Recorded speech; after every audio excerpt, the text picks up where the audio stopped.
नमस्कार, 20 मिनट 20 खबर में आपका स्वागत है। मैं हूं आपके साथ सुमित गुप्ता। हम अगले 20 मिनट में आपको देश दुनिया की 20 ऐसी खबरें बताने वाले हैं जो इस वक्त न केवल सुर्खियों में हैं बल्कि दिलचस्प और अहम भी हैं।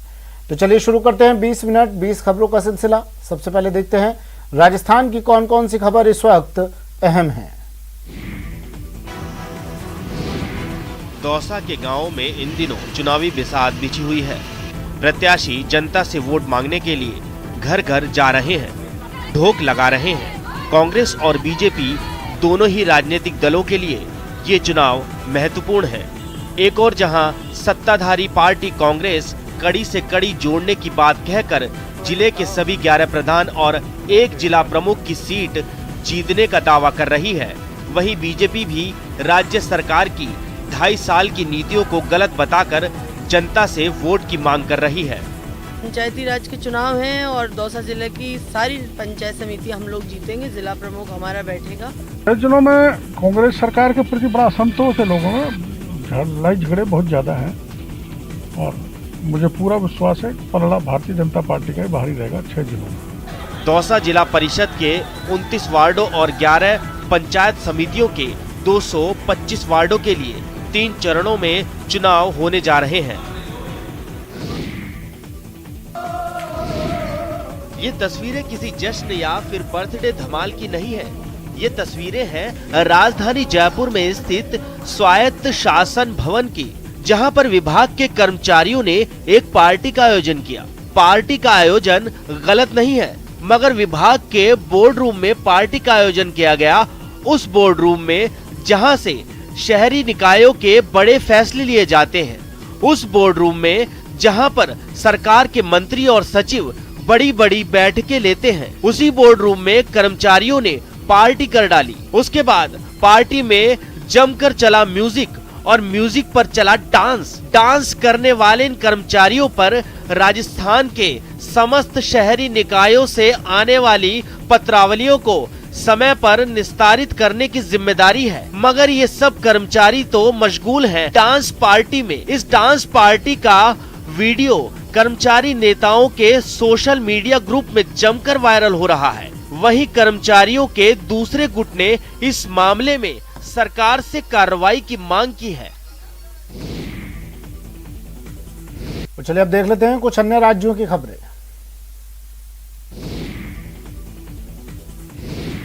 झारखंड के धनबाद से डरा देने वाली तस्वीर सामने आई। वहां खनन के काम में लगी एक कंपनी के कर्मचारियों पर कुछ लोगों ने गोलियां चला दी। बताया गया कि वहां के लोग बाहरी लोगों को काम करने देने के विरोध कर रहे हैं, जिस पर वहां भूमि पूजन के दौरान ही हंगामा खड़ा हो गया और कुछ लोगों ने खनन कंपनी के प्रबंधक पर गोलियां चला दी, जिसमें वो बाल बाल बचे। अचानक हुई इस गोलीबारी से वहां हड़कंप मच गया। मौके पर मौजूद बाकी लोग भी किसी तरह अपनी जान बचाने में कामयाब रहे। इस गोलीबारी के बाद की जो तस्वीरें सामने आई, उनमें पूजा का सामान जमीन पर बिखरा नजर आया, जबकि एक खुदाई करने वाली मशीन और कुछ डंपर वहां खड़े दिखाई दिए।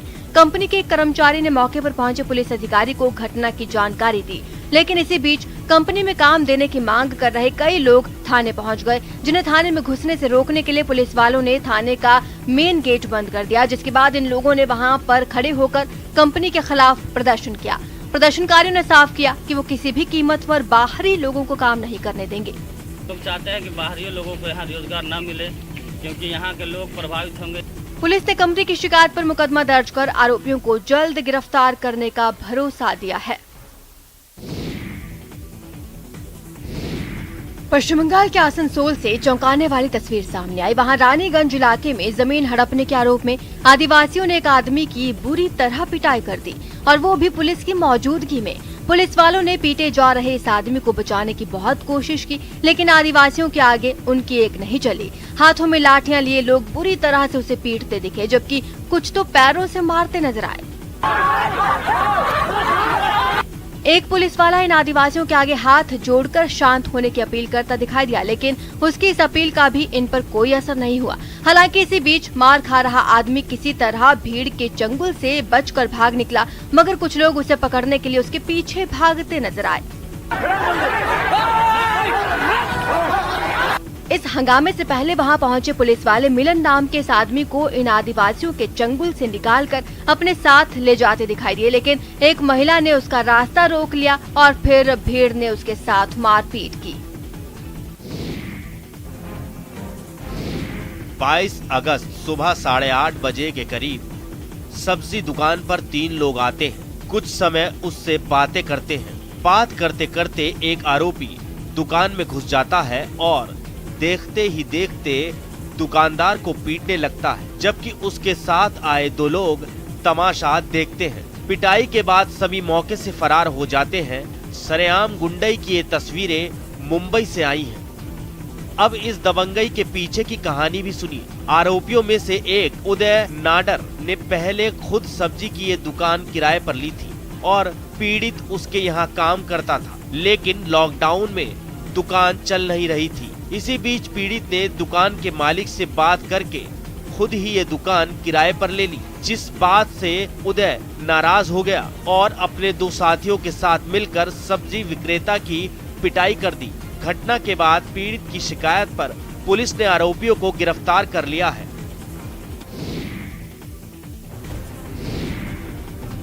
कट्टा बेचकर अवैध धंधा जमाने की तरकीब काम नहीं आई और पलक झपकते शातिर पुलिस के हत्थे चढ़ गया। छत्तीसगढ़ के कोरबा में देसी कट्टा बेचने की फिराक में ग्राहक की तलाश कर रहे शख्स को पुलिस ने दबोच लिया। आरोपी का नाम विशाल बताया जा रहा है, जो पुरानी बस्ती में रहता है। पकड़े गए आरोपी के पास से एक जिंदा कारतूस भी बरामद किया गया है। कोतवाली पुलिस को मुखबिर से सूचना मिली थी कि 2 युवक पुराना बस स्टैंड कोरबा के आगे चित्रा टॉकीज रोड के पास अवैध हथियार बेचने की फिराक में हैं और ग्राहक की तलाशी कर रहे हैं, जिस पर कोतवाली पुलिस तुरंत मौके पर पहुंच गई और मुखबिर के बताए हुलिये के मुताबिक युवक और नाबालिग को घेराबंदी कर पकड़ लिया। पकड़े गए युवक ने अपना नाम विशाल साहू बताया है। आरोपी उस कट्टे को ये देख रहे थे, इनका किसी से बात चल रही थी, हम उसकी और तस्दीक कर रहे हैं। और उसे दिखाने के लिए, जैसा आरोपियों ने बताया है कि वो उसे दिखाने के लिए कट्टे को लेकर के आए थे। कानपुर देहात के पुखराया कस्बे के एटीएम में एक शख्स आता है, अपने एटीएम से 500 रुपए का कैश विड्रॉल करता है। जैसे ही एटीएम से कैश निकलता है, कैश ट्रे का फ्लैप बंद होता है। इससे पहले ये शख्स कैश निकलने वाली जगह पर एक लोहे की रॉड डालकर एटीएम से बाहर निकल जाता है। थोड़ी ही देर में दूसरा शख्स एटीएम कार्ड से कैश निकालने की कोशिश करता है। उसे कैश तो नहीं मिलता, लेकिन उसके खाते से रकम कट जाती है। 2 बार प्रयास करने के बावजूद वो टेक्निकल फॉल्ट समझकर एटीएम से बाहर चला जाता है। इतने में बाहर बैठे शातिर वापस एटीएम में आते हैं, जिनमें से एक शख्स एटीएम के गेट पर खड़ा हो जाता है और एक शख्स एटीएम से उस लोहे की रॉड को निकालने के बाद उंगली से एटीएम से रुपयों को बाहर निकालने वाली कैश ट्रे में लगी गरारी को घुमाता है, जिसके बाद एटीएम से रुपए गिरते हैं। गनीमत ये थी कि जिस शख्स की ये रकम थी, उसने महज 1000 रुपए ही विड्रॉल किए थे, वरना वो एक बड़ी ठगी का शिकार हो जाता। शिकायत के बाद इन शातिर चोरों को कानपुर पुलिस ने गिरफ्तार कर लिया है। 2 चबूतरा बना है, जो बना नहीं है, वो बनाया हुआ चबूतरा पर पूरा पैसा निकल गया है। मनरेगा में सेंध की खबर बिहार के नालंदा से आई है। गांव वालों के मुताबिक सिलाव प्रखंड के भदारी गांव में मनरेगा में भारी लूट हुई है।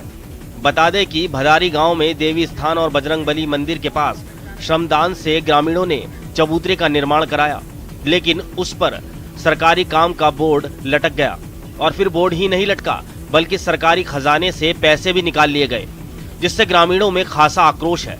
गांव वालों के मुताबिक गांव के ही एक ठेकेदार ने मनरेगा अधिकारियों से मिलकर उस पर मामूली काम कराया और पूरी राशि निकाल ली। ग्रामीणों का आरोप है कि दोनों जगह करीब 7 लाख से अधिक की राशि अवैध रूप से निकाली गई है। ग्रामीणों ने जिलाधिकारी, मुख्यमंत्री, ग्रामीण विकास विभाग को पत्र लिखकर मामले की गंभीरता से जांच कराने की मांग की है, लेकिन अभी तक किसी तरह की कोई कार्रवाई नहीं हुई। एक घाट बना है, वो घाट 2-3 महीना के अंदर बना है, ओपनिंग उद्घाटन हुआ है और उसके बाद 3 महीना के अंदर वो पूरा जमीन दोष हो गया है। गांव तक जाने के लिए कच्ची पगडंडी है। सोचिए जब आसमान से मूसलाधार बारिश होती होगी तो गांव वालों की क्या हालत होती होगी। अब अगर कोई बीमार पड़ जाए तो भगवान ही मालिक है, लेकिन समस्या बस सड़क की नहीं है। डैम में सफाई और मरम्मत नहीं होने से पटवन में दिक्कत होती है। बिजली का काम भी अधूरा पड़ा है। नंगे तार झूलते हैं जिससे शॉर्ट सर्किट का डर रहता है। परेशान करने वाली ये तस्वीरें झारखंड के सिमडेगा की हैं। यहाँ का राजस्व ग्राम मधुबन आजादी के 7 दशक बाद भी बुनियादी सुविधाओं की बाट जो रहा है। रास्ता खराब है, आने जाने के लिए बहुत मुश्किल हो जाता है बरसात में। हमारे गाँव में विशेषकर रोड, रास्ता, सड़क जो बहुत खराब है, समाधान के लिए हम लोग बात कर रहे हैं। गांव की गलियां जर्जर हैं। सरकार को गांव की गलियां सीसी बनानी चाहिए। गांव में चिकित्सा सुविधा का अभाव बना हुआ है। गांव वाले कहते हैं अमीरी गरीबी तो भाग्य से मिलती है, लेकिन सरकार को तो सभी गांव का विकास करना चाहिए। कुछ गांव वीआईपी हैं तो उन्हें ज्यादा सुविधाएं दी जानी चाहिए। जो गांव सामान्य हैं उन्हें भी विकास की मुख्य धारा से जोड़ना चाहिए। उत्तर भारत की लाइफलाइन कहा जाने वाला दरभंगा मेडिकल कॉलेज अस्पताल सुधरने का नाम नहीं ले रहा है। यहाँ न सिर्फ गंभीर रूप से बीमार मरीजों के साथ टाल मटोल रवैया अपनाया जाता है, बल्कि सड़क हादसे में गंभीर रूप से घायल युवक का सिटी स्कैन रिपोर्ट भी 4 दिन बाद देने की बात कही जाती है। परिजन जब आग्रह करते हैं तो स्टाफ बदतमीजी करता है, मारपीट पर आमादा हो जाता है। रसीद वगैरह हमको काट दिए, पैसा हमसे ले लिए और फिर बोलते हैं हम आपको 4 दिन के बाद रिपोर्ट देंगे, बुधवार को आपको रिपोर्ट मिलेगा। हमारा पेशेंट बहुत सीरियस है, अभी हमको क्या करना है वो हमको खुद समझ में नहीं आ रहा है। इसके लिए हम लोग यहाँ आके बैठ गए हैं, अभी क्या करना है, इसलिए हम इनको बुलाए और इनको बताया सारी बात। एमसीएच का ये हाल है और ये बहाना है कि डॉक्टर छुट्टी पर है। यदि छुट्टी पर है तो दूसरा वैकल्पिक व्यवस्था क्यों नहीं किया गया?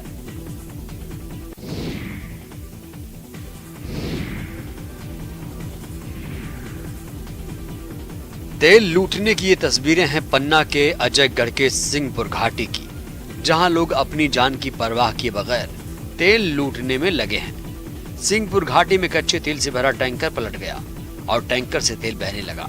घाटी में तेल टैंकर से तेल बहने की जानकारी मिलते ही आसपास के लोग तेल लूटने के लिए दौड़ पड़े, जिसे जो बर्तन मिला, डिब्बा मिला, उसी में तेल भरकर अपने साथ ले गए। हालांकि जिस तेल को लूट कर ये लोग जा रहे हैं वो स्वास्थ्य के लिए हानिकारक है। इस तेल का इस्तेमाल खाने में नहीं किया जा सकता, लेकिन जानकारी के अभाव में लोग तेल लूटने में लगे रहे। तेल लूटने के दौरान हादसा भी हो सकता था, लेकिन लोग इससे अनजान बने रहे।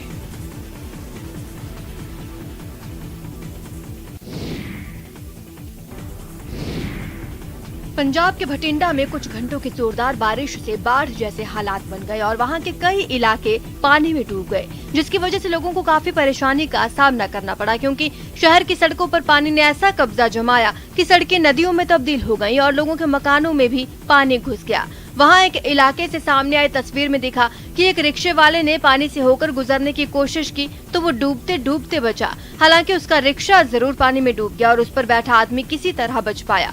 इसी तरह एक आदमी ड्यूटी पर जाने के लिए घर से निकला तो वो पानी में फंस गया।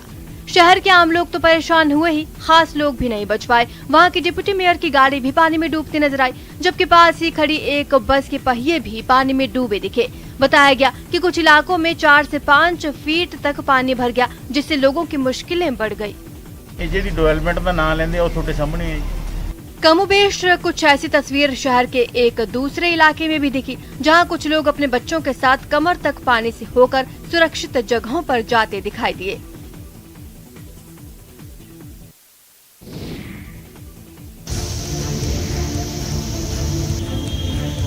सड़कों पर समंदर का ये नजारा खंडवा का है, जहां लगातार हो रही बारिश ने नगर निगम की न सिर्फ पोल खोल दी, बल्कि शहर की सड़कों को समंदर में तब्दील कर दिया। भारी बारिश से 3 पुलिया इलाके में पानी भरने से गाड़ी चलाने वालों को बड़ी परेशानियों का सामना करना पड़ा। गाड़ियों की लंबी कतार लग गई। खंडवा में मौसम की पहली बारिश में सड़कें समंदर बन गई। शहर में स्विमिंग पूल बनाने का वादा नगर निगम ने पूरा कर दिया। पूरी सड़क बच्चों के लिए स्विमिंग पूल बन गई।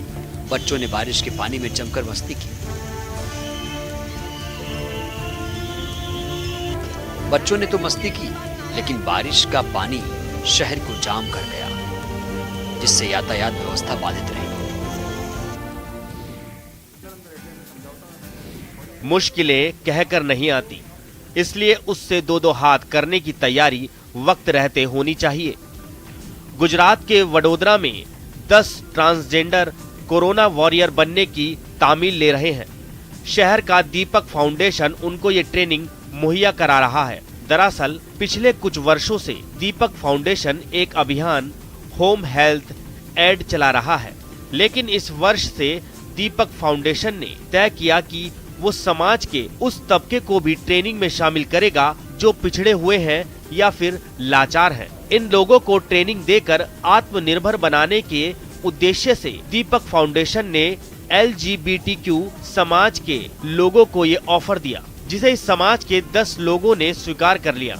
होम हेल्थ एड कोर्स में ये लोग नर्सिंग और पैरामेडिकल का काम सीखेंगे। 3 महीने के ये कोर्स NSDC यानी नेशनल स्किल डेवलपमेंट काउंसिल से मान्यता प्राप्त है और कोर्स कंप्लीट करने के बाद दीपक फाउंडेशन उनको जॉब भी दिलवाएगा। लंबे समय के इंतजार के बाद नवादा के सदर अस्पताल में जीविका रसोई की शुरुआत कर दी गई है, जिसके बाद मरीजों और उनके परिजनों को खाना मिलने की समुचित व्यवस्था शुरू हो गई है। सरकार के नियम के अनुसार अस्पताल में भर्ती सभी मरीजों को मेनू के अनुसार खाना दिया जाने लगा है। इसके साथ ही मरीजों के परिजनों और बाहर से आए लोगों को रियायती दरों पर खाने की व्यवस्था की गई है। इस वक्त आप देख सकते हैं रसोई में खाना बनाने का काम शुरू हो गया है। एक तरफ यहाँ पे जितने भी लोग जो आते हैं उन्हें मेन्यू के हिसाब से यहाँ खाना दिया जाता है और उसी के हिसाब से यहाँ पे तैयारियाँ भी की जाती है। आप जैसा इस वक्त देख सकते हैं गर्मा गर्म रोटी तैयार किया जा रहा है और सुबह का नाश्ता जो है वो मरीजों को देने का काम किया जा रहा है। मैदान के एक छोर पर बजते परंपरागत वाद्य यंत्र रणभूमि में डटे योद्धाओं में जोश भर रहे हैं, जिससे उत्साहित होकर वो एक दूसरे पर फल फूल और पत्थर फेंक रहे हैं। तस्वीरें उत्तराखंड के चंपावत की हैं, जहां रक्षाबंधन पर मां बाराही धाम में प्राचीन परंपरा के अनुसार प्रसिद्ध बग्वाल खेली गई। फल फूल और पत्थरों से खेली जाने वाली बग्वाल कोरोना के कारण लगातार दूसरी बार सांकेतिक रूप से हुई। बग्वाल से पूर्व फर्रों के साथ मंदिर की परिक्रमा और बाराही देवी का पूजन किया गया। बग्वाल में चारों खाम यानी लमगड़िया, वालिग, गहरवाल और चुमैल के योद्धाओं ने हिस्सा लिया। इस बार बग्वाल सुबह 11:02 से 11:09 यानी केवल 7 मिनट चले, जिसमें 77 लोग चोटिल हुए। बग्वाल में 300 लोगों ने हिस्सा लिया। वहीं इस दौरान 1250 से ज्यादा दर्शक रहे। बग्वाल में ना कोई VIP था, ना कोई अफसर। बग्वाल से एक दिन पूर्व होने वाला धार्मिक अनुष्ठान शनिवार को कोरोना नियमों का पालन कर विधि विधान के साथ हुआ। सुंदर तरीके से लोगों ने बग्वाल खेली, मनौती के रूप में फल और फूलों से, जो सुंदर तरीके से इस वर्ष की बग्वाल संपन्न हुई है। माता से हम प्रार्थना कर रहे हैं। साइकिल चली अलख जगी, कोरोना से बचाव का तरीका है, लगवा लीजिए टीका है। ये हैं बागबेड़ा से जिला परिषद सदस्य किशोर यादव। क्षेत्र में इनकी नई पहचान वैक्सीन वाले भैया के तौर पर है। अब इस नामकरण की वजह भी जान लीजिए। कोरोना से बचाव के लिए वैक्सीनेशन शुरू होने के बाद बागबेड़ा, हरहर गुट्टू और कीताडीह इलाके में शिविर आयोजन कराने में इनकी खास सक्रियता रही है। अब तक 30,000 से ज्यादा लोगों को टीका दिलवा चुके हैं। इलाके के लोग, खासकर महिलाएं, वैक्सीनेशन सेंटर पर इन्हें किशोर यादव के बजाय वैक्सीनेशन वाले भैया के नाम से पुकारती हैं। वैक्सीनेशन से पहले जो प्रशासन लोगों के कोविड टेस्ट करा रहा था, तब भी किशोर यादव खासे सक्रिय थे। इन्होंने अपने इलाके में करीब 2 दर्जन स्थानों पर जांच शिविर लगवाया था। ये मैं पिछले 18 मार्च से कर रहा हूँ। हमारे क्षेत्र में जिला प्रशासन के द्वारा कोरोना मुक्त बनाने के लिए जब वैक्सीनेशन अभियान शुरू किया गया, उस समय से लगातार हम लोगों को जागरूक करने के लिए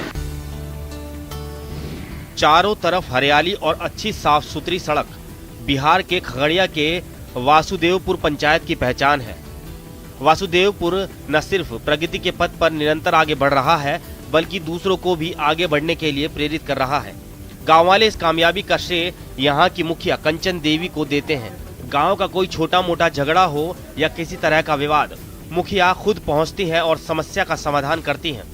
अमन चैन से रहने वाले लोग नित नई प्रगति कर रहे हैं।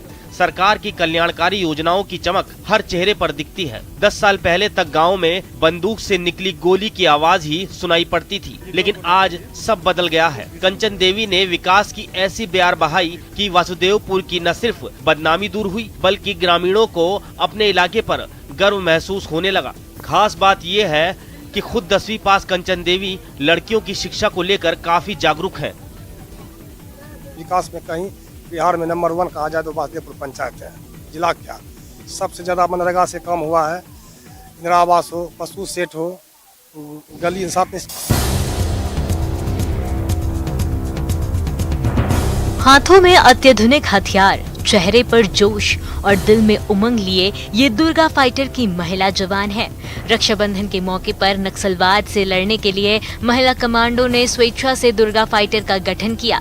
दुर्गा फाइटर की ये कमांडो नक्सल मोर्चे पर नक्सलियों से लोहा लेंगी और क्षेत्र के विकास कार्यों में अपनी पूरी भागीदारी निभाएंगी। सुकमा पुलिस लाइन में इन महिला कमांडो ने अपने पुलिस भाइयों की कलाइयों पर राखी बांधी और उसके बाद दुर्गा फाइटर के गठन की घोषणा की। दुर्गा फाइटर में 40 महिला कमांडो शामिल हैं। नक्सल क्षेत्रों में काम करने के लिए दुर्गा फाइटर इन महिला कमांडो को 30 दिन की अलग से ट्रेनिंग दी जाएगी। क्या आपने कभी पानी में तैरती पत्थर की नाव देखी है? नहीं ना, लेकिन सागर के पुरातत्व संग्रहालय में नामुमकिन भी मुमकिन हो रहा है। जी हाँ, मध्य प्रदेश के सागर शहर में स्थापित पुरातत्व संग्रहालय ऐतिहासिक विरासत को समेटे हुए है। यहाँ 6ठी सदी से 18वीं सदी तक की बेशकीमती पत्थर की प्रतिमाएं और दूसरे सामान महफूज हैं, जिनमें दुर्लभ पत्थर की एक नाव भी शामिल है। हालांकि प्रचार प्रसार के अभाव में इसकी जानकारी लोगों तक नहीं पहुंच पा रही। इसी संग्रहालय में एक पत्थर की नाव है जिसका वजन 5 किलो है। बताया जाता है कि इसका निर्माण 19वीं शताब्दी में हुआ था। यहाँ नाव को बाहर रखने के लिए पर्याप्त इंतजाम नहीं है, जिसके कारण इसे अंदर रखा गया है। ये नाव 800 ग्राम वजन ढो सकती है। इस नाव को एक पत्थर की कटिंग कर बनाया गया है। पत्थर की ये नाव संग्रहालय को 1991 में दान में मिली थी। ये नाव भूरे खान की थी, जिसे उन्होंने संग्रहालय को दान दे दिया था। नाव 1992-93 के लिए मिली थी। इसके लिए एक भूरे का भाईजान है। कोरोना की तीसरी लहर के खतरे को देखते हुए मध्य प्रदेश सरकार ने पूरे प्रदेश में 25 और 26 अगस्त को 2 दिवसीय टीकाकरण अभियान चलाने का ऐलान किया है। उम्मीद की जा रही है कि इन 2 दिनों में करीब 20 लाख लोगों को टीके की डोज लगाई जाएगी।